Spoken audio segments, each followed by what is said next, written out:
vida la joven deportista. Y nosotros hemos invitado a 2 abogados penalistas para que nos digan de qué se trata, qué hechos objetivos hay y a qué puede conducir judicialmente esta situación. Humberto Abanto, muy buenas noches, y doctor Julio César Espinosa, buenas noches también.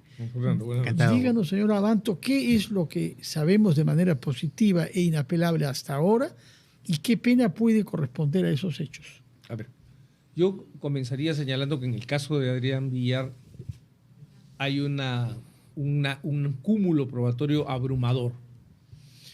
Si a mí me preguntaran, yo diría la única alternativa es una defensa de negociación. No veo posibilidad alguna de una defensa de refutación, de decir no, acá hay motivos para exculparlo de cualquier responsabilidad. Lo veo prácticamente imposible. Entonces, ¿qué es lo que yo creo que habría que hacer? Tendría que irse a una terminación anticipada. Asumir las responsabilidades del acto y tratar de alcanzar los beneficios que una institución como la terminación anticipada brinda. Eso, para mí no hay la menor duda, ¿no? Y además, desde aquí extiendo mis condolencias a la familia Marzano. Creo que, como usted sabe, Fernando, pocas personas pueden entender el drama que está viviendo ellos como lo puedo entender yo, ¿no? Sí, efectivamente. Su punto de vista, doctor Espinosa.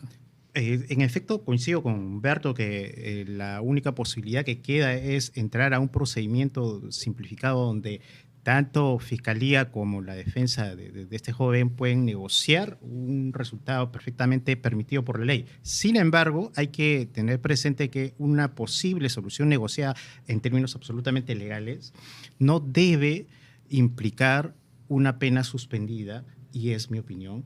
Creo que acá la gravedad de los hechos, al existir hasta el momento 3 delitos imputados, homicidio culposo, fuga de accidente y omisión de socorro a persona en estado de peligro, o en este caso ya fallecida, hacen que la pena esté fluctuando alrededor de los 15 años. 15 años. Calcula usted que se podría dar por los 3 delitos y los 3 fueran probados. Si es que, inclusive, en el camino no se descubre algunos otros hechos o algunos otros datos, como por ejemplo, que es un capítulo pendiente que entendemos la Fiscalía está investigando, que es evitar o frustrar pasar el dosaje etílico, que constituiría ya un delito adicional, que es perturbar la obtención de pruebas, que en jurídico se llama encubrimiento real.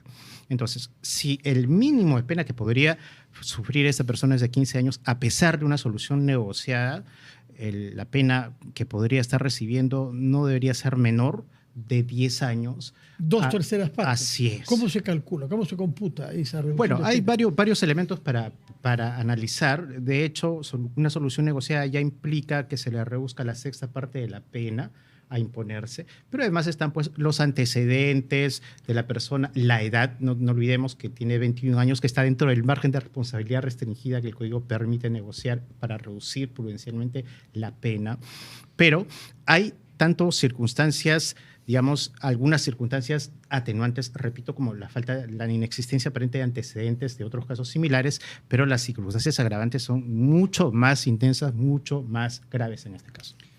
Señor Abanto, ¿piensa usted también que son 15 años lo que podría recibir por esos 3 cargos? Antes de saber si ha habido o no algún escamoteo de la verdad a propósito. Yo primero ubicaría en los 3/3 de la pena, y creo que él es un primario, no tiene antecedentes, es un delito culposo. Bueno, los otros 2 sí tienen un margen de intención, ¿no? Porque claro, además el me fugo lo decido yo, no es que pasa accidentalmente. Y el omito la asistencia también. Y omito la gestión obligatoria del dosaje etílico, ¿no? Ahí, eso es un tema que va a discutirse, me imagino, va a ser objeto de discusión en la defensa. ¿Por qué? ¿Qué cosa es lo discutible? Bueno, vamos a ver los argumentos que se esgriman, por qué razón es que no se presentó hasta determinado tiempo. Pero es obligación legal, ¿no? Hacerlo. Sí, sin duda. Si no lo hizo, está escamoteando y está poniendo en dificultad. Pero ahí vendrá, pues, o sea, digamos, yo veo complicado imputarle al autor encubrimiento, ¿no? O sea, un poco difícil el cargo de encubrimiento real a él sobre sí mismo. Quedándonos en los 3 cargos, si se fueran los mínimos, yo creo que el horizonte no es tan ófrico como nos lo presenta Julio César, ¿no? Menos años, menos de 15. Sí, pero igual, o sea, la situación igual es grave, igual es difícil, igual es complicada y pone en jaque el desarrollo de un muchacho de 21 años. Igual a usted le parece inevitable que reciba una prisión efectiva, una pena de prisión efectiva. Digamos, yo en ese aspecto soy un poco menos duro, ¿no? Ustedes conocen, yo suele ser no, duro, en esos aspectos no. O sea, ustedes me conocen que yo tengo una especie de... Algunos amigos exageran y dicen que yo soy una especie de abolicionista de la pena, pero no tanto como eso. Sin embargo, creo que hay que considerar bien si el efecto de la pena efectiva va a ser benéfico o va a aportar al proceso de resocialización y de asunción de responsabilidades de Adrián. Eso es un tema que debe considerarse. En los jóvenes debe considerarse mucho. Bueno, ahí tenemos un margen de discrepancia con Humberto, ¿no? Porque estamos atendiendo a un caso muy particular, a diferencia de otros accidentes de tránsito. No es solamente el homicidio culposo, hay 2 delitos graves producidos en efecto ya de manera intencional. Además, hay un concepto que hay que tener presente, el proyecto de vida. El proyecto de vida de la señorita deportista Marzano está ya absolutamente liquidada, con todo lo que eso significa, inclusive como carga moral para su familia.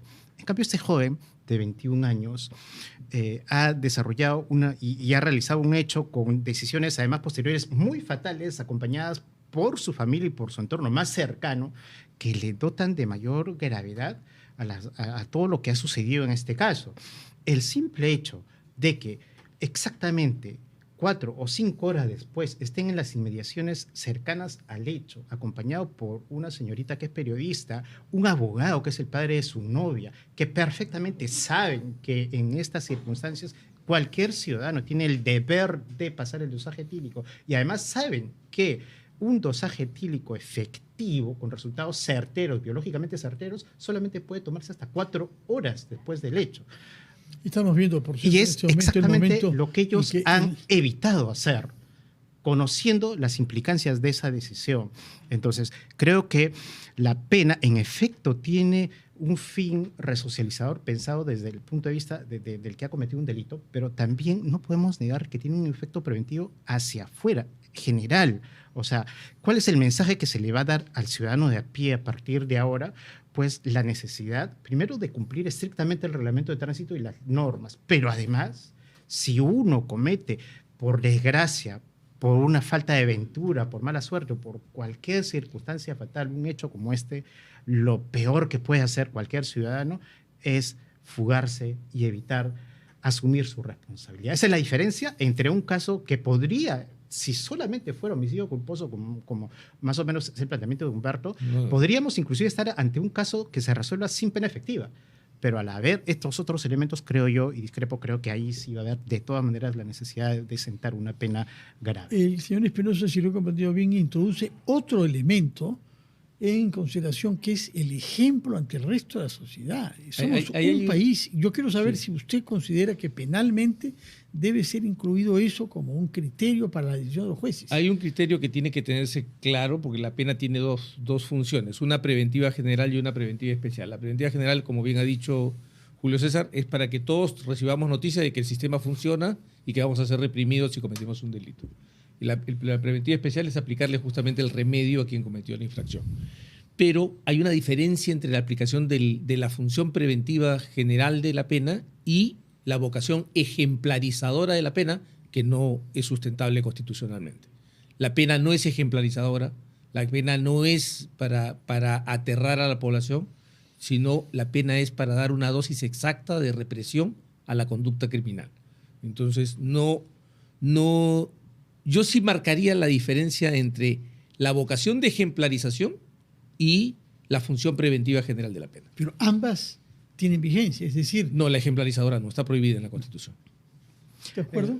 De acuerdo con eso, pero usted ha hablado del mal mensaje. Pero hay que entender algo, digamos, desde el Antiguo Testamento, el ojo por ojo o diente por diente es un modo aparentemente proporcional de responder a un hecho delictivo, pero eso en el mundo antiguo. Actualmente, en un mundo civilizado, el modo como resuelve eso el sistema penal es aplicar una pena proporcional, pero que no va a ser como la ley del talión, porque si no, tendríamos que condenar a la pena de muerte a este joven. A atropellarlo también, que el auto pase encima, el sistema se ha ideado de tal forma al día de hoy, siglo XXI, que establece reglas para que una persona reciba una sanción importante y grave, pero evidentemente razonable. Y lo razonable, por todo lo que estamos aplicando, evidentemente no va a ser la muerte, porque no hay pena de muerte, pero sí una pena privativa de libertad que permita, además de un intento de permitir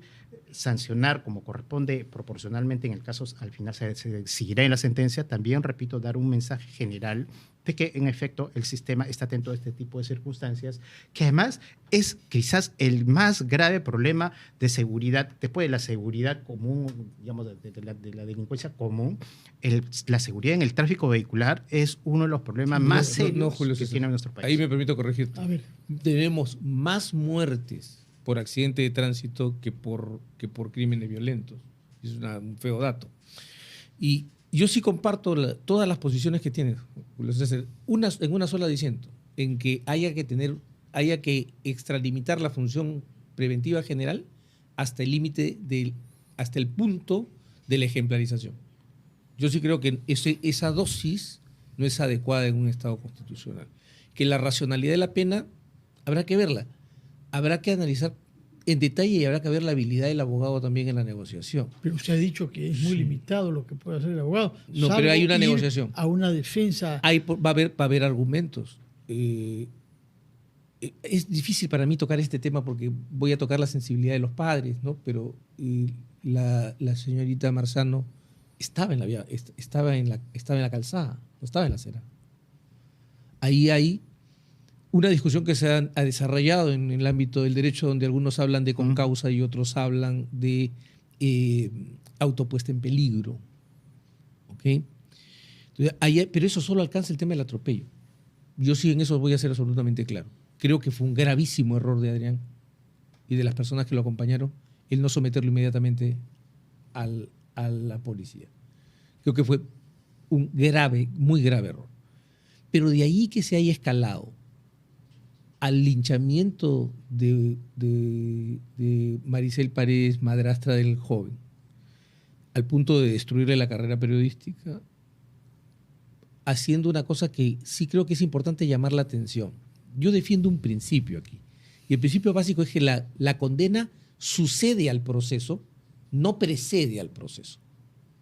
Sí. Y esto está pasando, que la condena está precediendo al proceso. Pero condena por la opinión pública, dice usted. Pero es que uno tiene derecho a tener una opinión y sobre todo a indignarse. No, está bien, yo entiendo la indignación, pero otra cosa es el cebarse en estas cosas que se perciben en las redes de una especie de cruzada, ¿no? Bueno, en las redes hay eso y hay lo contrario de eso. No, la impunidad pero también. O sea, es que, y además hemos visto, por ejemplo, repito, la destrucción de la carrera. O sea, creo que hay que dejar que el proceso surta sus efectos, que se revelen los hechos completos para poder aplicar el derecho. Creo que el tema principal va por allí. El tema va principal por no precipitarnos a poner en la hoguera a las personas en este caso. ¿No? De acuerdo. Ahora, este hecho automovilístico parece que terminó contra un árbol. O sea, no es que el señor iba por la calzada normalmente, el auto terminó por chocar con un árbol que estaba plantado sobre una vereda. O sea que el argumento de que la señorita estaba corriendo sobre la calzada. Yo no lo estoy diciendo qué cosas tenemos en la mesa y que van a ser objeto de la negociación y que me imagino que el abogado va a tener que usarlas. O sea, ¿negocian quiénes ahí? ¿El abogado defensor? El abogado defensor, el fiscal de la otra parte o con la justicia. Y la familia. Y la familia, porque ellos tienen que ver con la reparación civil. Pero en general una familia a veces no quiere negociar y no quiere, sobre todo si se trata de dinero. En cuyo caso el juez dejará a salvo el derecho civil y tendrá que pronunciarse sobre el extremo penal. Ya lo habían planteado. Los abogados de la familia comunicaron públicamente hace 3 días que la defensa de este señor Adrián Villar se había acercado a proponer una negociación en esta etapa del proceso. Y ellos comunicaron que no iban a aceptar de ninguna manera entrar en ese tipo o en esa fase del proceso hasta que no se conozca todo lo que debía suceder o todo lo que la Fiscalía tenía por recabar y que lo ha estado haciendo hasta estos días, ¿no? Así es que es cierto que es una posibilidad. Que negocien entre las partes. Que se llegue a una negociación. Es una alternativa además absolutamente legal. Además, y se presentan juntos ante la justicia. Hay precedentes de cómo casos similares se han resuelto de ese modo. Por ejemplo, de accidentes. ¿puede recordar alguno? Por ejemplo, sí. ¿Con muerte este caso, de una hija? Así es, por supuesto. Se conoce que el caso de esta señorita Juliana Gagliulfi, que también produjo en la avenida Javier Prado hace más o menos 5 años un accidente con despiste. Entonces la joven que perdió el control de su auto y mató a dos personas. Resultó matando personas que estaban paradas en el paradero de Javier Prado. Estuvo presa, pero al final su caso se resolvió a través de un mecanismo de negociación de terminación anticipada. Está entre las documentado. familias de las dos víctimas y la familia Así es, de ella. y la familia de ella. Pero la gran diferencia, vuelvo a insistir, no tenía los elementos de gravedad que sí tiene ahora. Y también yo debo discrepar con Humberto en lo que significa la intervención de esta señorita periodista. Es penoso lo que sucede y las consecuencias que puede traer para ella en términos de su reputación o su carrera y profesional. Es importante el tema, yo lo ruego que para que lo pueda desarrollar nos dé un instante que nos permita ir a la franja electoral y retomamos con ese asunto. ¿Qué se le reprocha a la madrastra del homicidio culposo? Vamos primero a la franja electoral.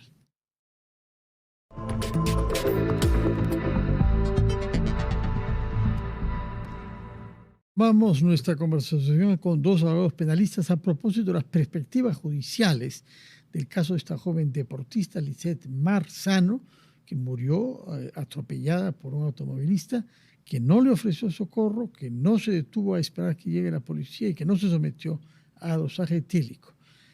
Se añade a esto lo que la Fiscalía ha decidido incluir en las investigaciones a la madrastra, que sucede que es la dueña del auto que usó, auto que supuestamente ya no estaba bajo autoridad de ella porque había una declaratoria notarial de cesión al joven. No hay venta propiamente, no hay algo que esté registrado, pero sí un acta notarial. ¿Qué cosa quería decir usted a propósito de la periodista, doctor Espinosa? Bueno, es comprensible la reacción y lo mediático que genera la intervención de un profesional o una señorita profesional de los medios de comunicación, pero digamos, no creo que estemos llegando a un nivel de linchamiento mediático respecto de ella, sino de la necesidad de que una persona que se mueve en el medio tenga que dar una señal de comportarse lo más diligente posible, precisamente porque es una suerte de referente de opinión en el país. Y en el caso concreto, su intervención al principio comunicó que ella perseguía alejarse del hecho, marcar una distancia, para decirlo en términos simples, como que quería sacar cuerpo del tema, ¿no?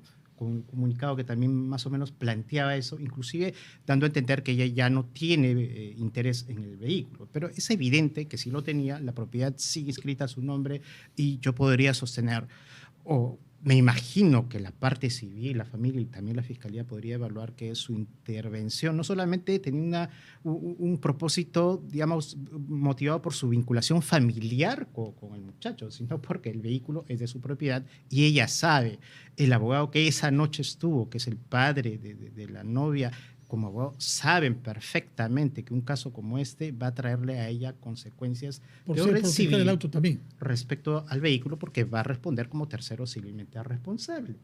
Y además ella está en el dilema, estamos hablando 3 de la mañana, 4 de la mañana después del hecho, ella está en el dilema de qué hacer con el vehículo, porque es de su propiedad, tiene el interés, pero saben perfectamente que ese vehículo tiene que entregarse inmediatamente a las autoridades para los peritajes correspondientes, cosa que lo hicieron tardíamente.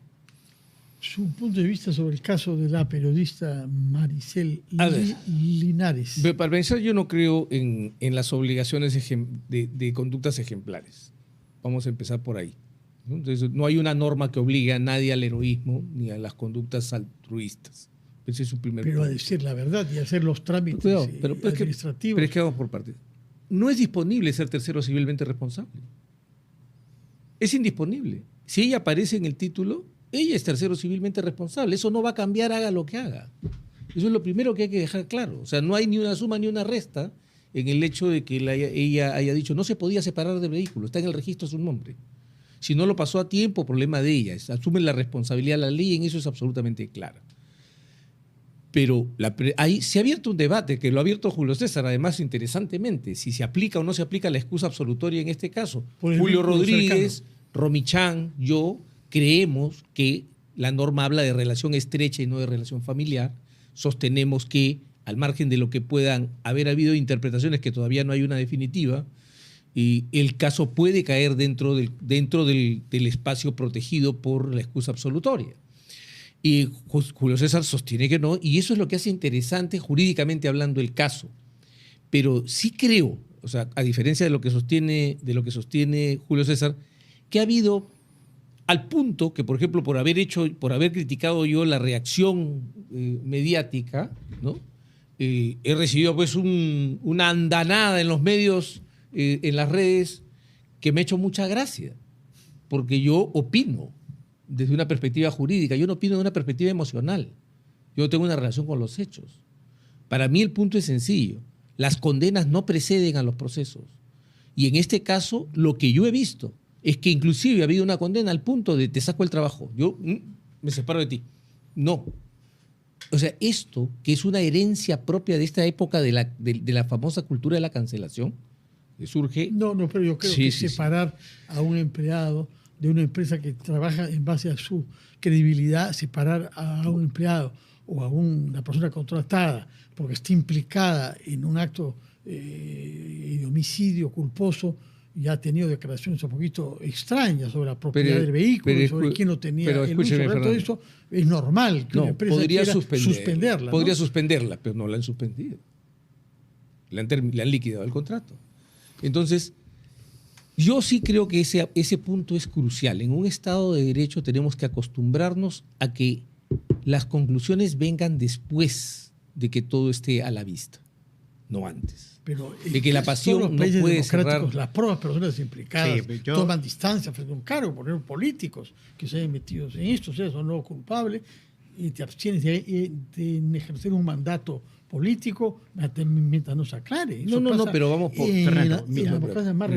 Mire, la situación de la periodista. Tenemos muchísimos, solamente por hablar de la profesión del periodismo, muchísimos, digamos, profesionales del mundo de la comunicación que en problemas similares o parecidos, o sea, enfrentados a situaciones, digamos, complejas ante la ley, los han afrontado y al final se han reinventado. O sea, rehacen su carrera, vuelven a trabajar y luego realmente ejemplos tenemos muchísimos. Sobre todo si son declarados inocentes, muchísimos, ¿no? Desde una gran popular presentadora de televisión que tiene cerca de 20 años haciendo su programa a las 9 de la noche, hasta, digamos, un cantante de rock que también es comprometido en un caso muy parecido de tráfico vehicular con muerte, que, repito, han reinventado su vida profesional. La familia de la señorita fallecida no tiene absolutamente nada que reinventar. Y ese es un tema que hay que... El señor Abanto enunció una diferencia con usted respecto de la interpretación del artículo del Código Penal, creo que es el 240 o algo así. 406. Que exime de obligación a los que tengan una relación próxima, es decir, pueden no colaborar. Así es. ¿En qué discrepa usted? Sí, se llama excusa absolutoria, que dice la norma en un concepto, digamos, quizás no tan claro, pero creo que el legislador deliberadamente lo ha hecho así. Dice que quienes tienen con el imputado una relación estrecha no están obligados. Digamos, están exentos de responsabilidad penal. Estrecha en términos familiares, porque el legislador dice, vamos a, digamos, darle más importancia al vínculo familiar que manda un deber de protección versus el deber de asumir una responsabilidad penal. Por esa razón se sostiene que esta señorita periodista tendría, digamos, al final, porque ya está comprendida la investigación, pero al final no asumiría ninguna pena porque la ley le perdona, no el delito, no el hecho, sino queda encubierto. Sino la sanción, no recibiría ninguna sanción. Pero yo tengo un margen de discrepancia pienso que ese tema no está cerrado por dos razones muy simples. Primero, repito, porque ha sido un hecho público y notorio motivado por ella misma de tratar de distanciarse del señor Adrián Villar cuando ocurrieron los hechos, de marcar cierta distancia. Primero. Y segundo, porque su vinculación al hecho, por todo lo que se ha venido conociendo, no solamente está motivada, es lo que pareciera, no solamente está motivada por intentar proteger, ayudar a su familiar, sino porque está su vehículo de por medio. O sea, tiene un interés de resolver un problema legal que ella va a tener que asumir. Entonces, creo que esos elementos hacen que la aplicación... A ver, ahí estamos jugando con varias especulaciones, Julio César. Ella tiene un interés, es una cosa que ni tú ni yo sabemos. Es una cosa que estamos conjeturando, ¿cierto o no? Bueno, es una conjetura válida, pero conjetura. La propiedad es un hecho notorio. Ese es otro tema. Yo no me puedo deshacer de la condición de tercero civilmente responsable y tú lo sabes, Julio César. Si yo estoy en el registro de propiedad vehicular como propietario y yo soy el tercero civilmente responsable, no hay forma de deshacerme de eso. Yo puedo dar 1000 argumentos y el juez me va a decir, lástima, señor Abanto. El registro público dice que usted es el propietario y usted responde. Así que posibilidad de eso, me parece que es una conjetura que no tiene mucho sustento en la norma. Y lo demás, o sea, ha querido distanciarse, ha querido distanciarse de Adrián Villar, no, ha querido distanciarse del accidente, que son dos cosas diferentes. Distanciarme de Adrián Villar o distanciarme del accidente. Yo no fui parte del accidente. Ahora, no estaba en un deber de revelación. ¿Tenía deber de revelación? No tenía deber de revelación. Estoy de acuerdo con eso, que no tenía deber. ¿Tenía un deber jurídico de revelación? Podía encubrir. A ver, sí tenía el deber de poner a disposición su vehículo en el plazo más inmediato posible, conociendo que es su vehículo el que había participado de un hecho grave. Y ese deber lo transgredió claramente. Y ahí no hay margen de... ¿Está de acuerdo con ese punto? Ahí yo disiento, porque, o sea, era el vehículo en el que alguien había cometido un delito. O sea, era un cuerpo de delito. Entonces, de ahí a trasladar, el que tiene la obligación es el chofer. Tiene la obligación, no es el que está allá. Si alguien está en Trujillo y no puede entregarlo, está cometiendo un delito. No, o sea, cuidado. No, pero vamos, no estaba en Trujillo. No saltando. Estaba prácticamente a 500 metros del lugar de los hechos y a 3 horas sucedido el homicidio. Pero el punto es que puede haber tomado la decisión que haya tomado, el hecho es que estaba, eso no cambia de cubierto. Y además, Julio César le agrega un elemento que no está en la norma, que es esta relación estrecha tiene que ser familiar, el código no dice familiar. Y uno no puede distinguir donde la ley no distingue. La relación estrecha puede ser, por ejemplo, entre dos amigos íntimos, muy cercanos. Y es una relación estrecha. Y también podría estar cubierto el amigo cercano. O sea, de hacer esta distinción, más bien tomo lo que dijo Julio César al comienzo, es el legislador ha querido ser voluntariamente laxo en la redacción. Pudo usar el que tuviera una relación familiar. Terminó. Es posible suponer, cercana, ¿no? Es posible suponer que el legislador no conoce la diferencia entre familiar y estrecha. No, el legislador es razonable y conoce lo que está haciendo. Entonces, eligió estrecha deliberadamente para incluir otras relaciones que no sean solamente las familiares. Entonces, ¿alcanza o no alcanza? Sí, claro, puede no gustarnos, no nos gusta, pero es lo que la ley dice.